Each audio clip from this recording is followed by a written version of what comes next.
Bonjour à tous, bonjour mes amis. Je vous fais cette petite vidéo pour apporter plus de lumière sur ce phénomène étrange et mystérieux qui se passe au Cameroun, à savoir les FMO et les forces armées du Cameroun confisquent le corps des Camerounais après les avoir tués. Mais une situation tellement ubuesque qui surprend tout le monde. Mais en réalité, c'est un acte qui cache des dessins extrêmement macabres. Mes amis, avant de vous faire ce résumé très rapidement, il faut que nous rappelions ici certaines choses.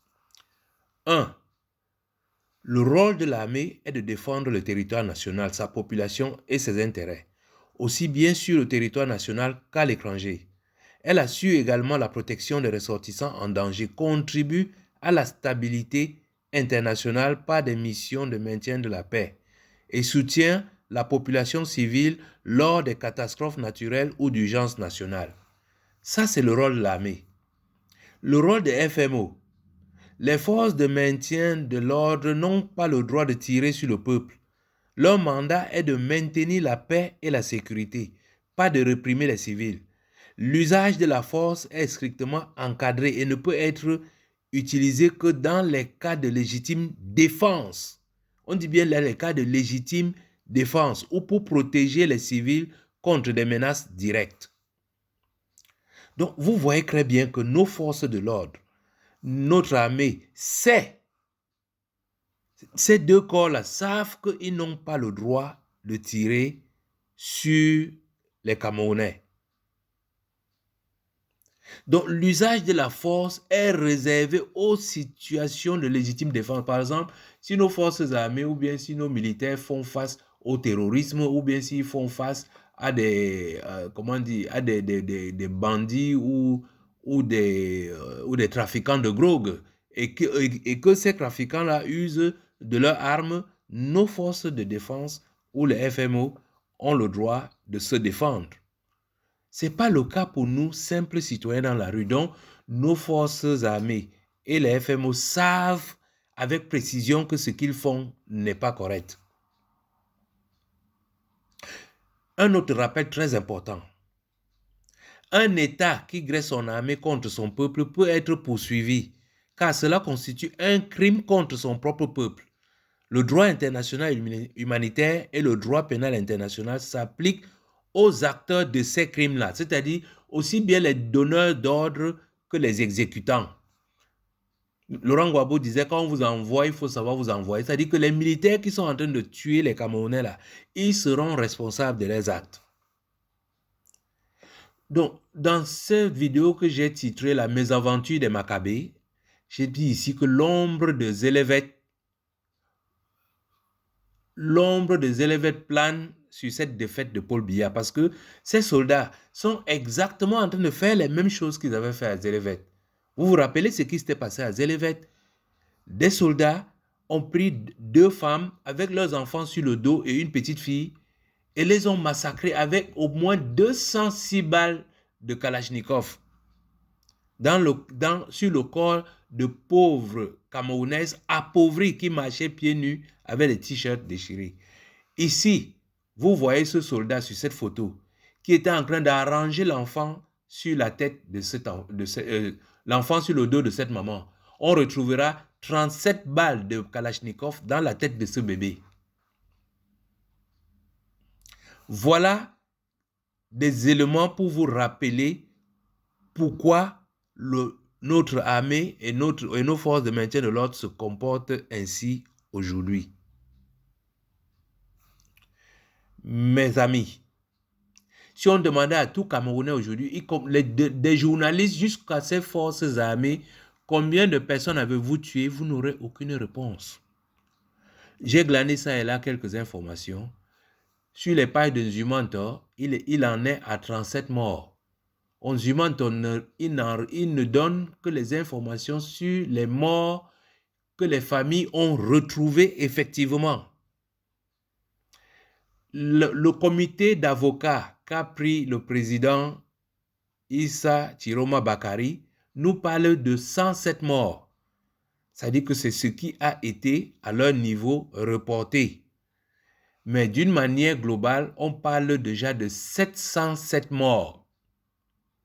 Et ça, c'est le chiffre qui est le plus vraisemblable. Parce que je vous dis, les manifestations ont eu lieu dans tout le Cameroun.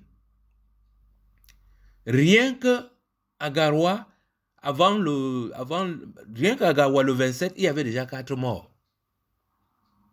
Si vous allez alors dans les quartiers des gens comme les Bandakani ou le quartier de Elisan, il y a plusieurs morts. Donc, vous voyez, ces points d'interrogation viennent compléter pourquoi nos forces de maintien de l'ordre ne veulent pas laisser les corps. Pourquoi ils confisquent les corps? Progressons maintenant en essayant de comprendre pourquoi ils emportent les corps. D'abord, les faits. À chaque fois que les FMO tirent sur un Camerounais, les corps sont traînés par terre. D'abord pour l'humilier, pour narguer les Camerounais, pour leur montrer que nous ne sommes rien, nous sommes moins que rien. Aucun respect au corps. La deuxième chose qu'on a observée lors de ces échauffourées, c'est qu'ils emportent rapidement certains corps. La troisième chose qu'on a réalisée, c'est qu'ils emportent les corps toujours vers des lieux inconnus.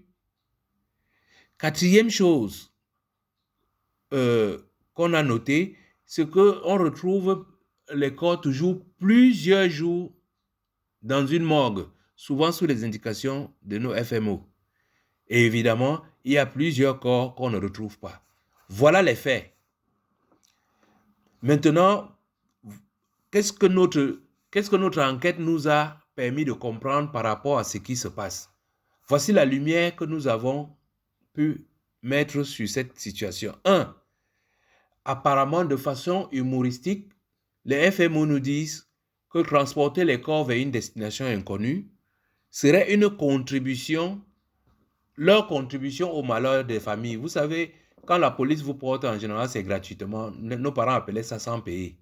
Donc, vous voyez là que pour eux, après avoir tué votre membre de famille, le porter vers une destination inconnue, vers une morgue, c'est leur contribution à votre malheur.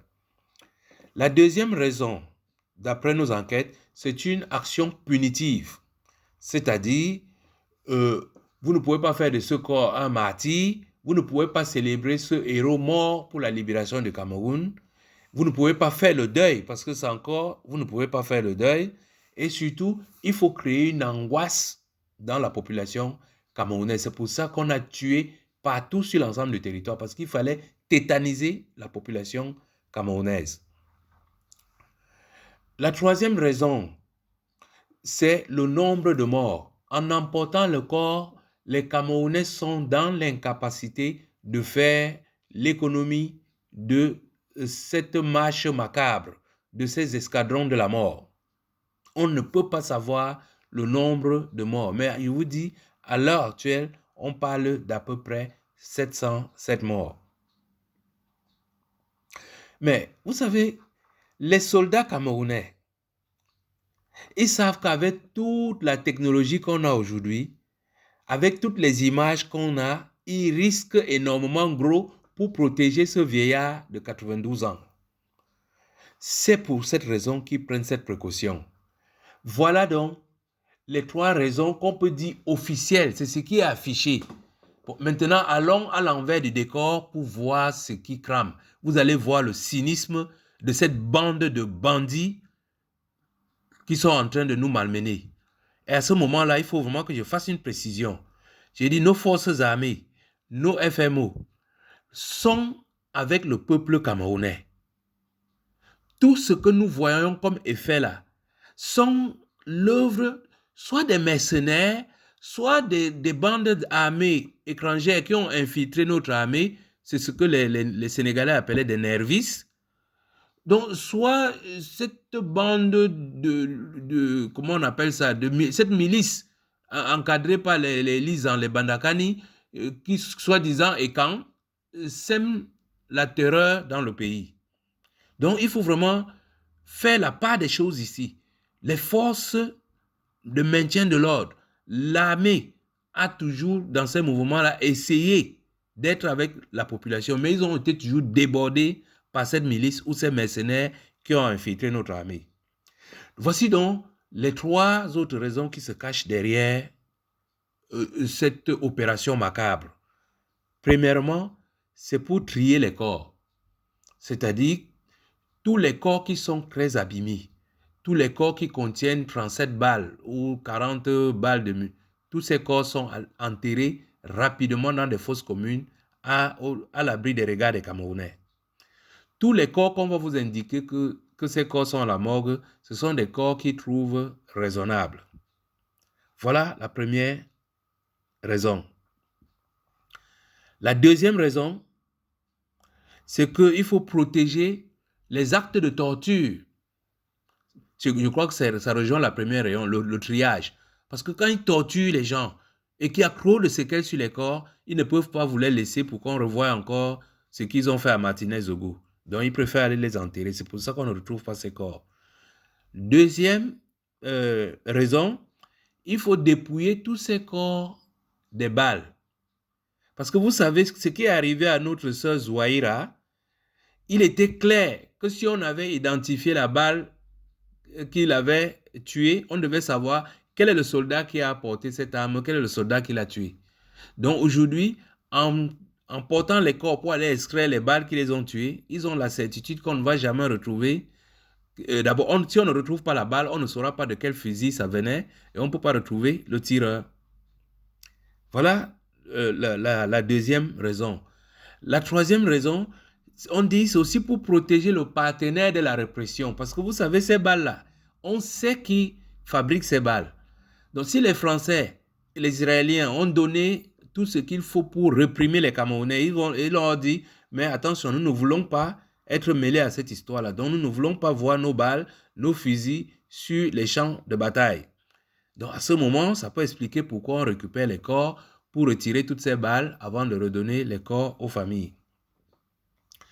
Quatrième raison, on pense que les Camerounais sont utilisés ici comme des cobayes. Apparemment, ils ont développé un nouveau type de munitions et ils veulent voir quels sont les dégâts que causent ces munitions sur les lapins ou les taureaux ou les biches.